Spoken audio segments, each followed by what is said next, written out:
एक समय की बात है, जंगल के पास एक लकड़हारा रहता था। वो जंगल में लकड़ी इकट्ठा करता था और उन्हें पास के बाजार में बेचता था कुछ पैसों के लिए। एक दिन की बात है, वो एक पेड़ काट रहा था, तभी हुआ ये कि गलती से उसकी कुल्हाड़ी पास की एक नदी में गिर गई।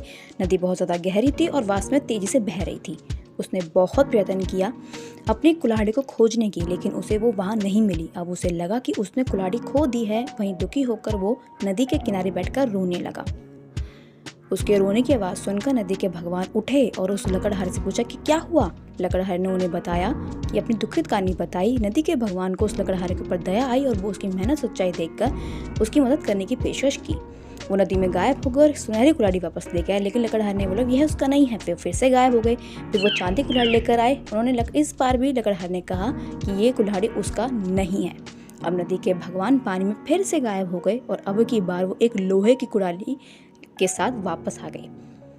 लकड़ी का कुल्हाड़ी देखकर लकड़हारा मुस्कुरा कहा कि यह उसकी कुल्हाड़ी है। नदी के भगवान ने लकड़हारे की ईमानदारी से प्रभावित होकर उसे सोने और चांदी की दोनों कुल्हाड़ियां से भेंट कर दिया। इस कहानी से हमें ये सीख मिलती है कि ईमानदारी सर्वोत्तम नीति है। Thank you for watching. अगर आपको ये वीडियो पसंद आई हो तो उसे लाइक करें, शेयर करें, बेल आइकन दबाकर सब्सक्राइब भी करें। धन्यवाद।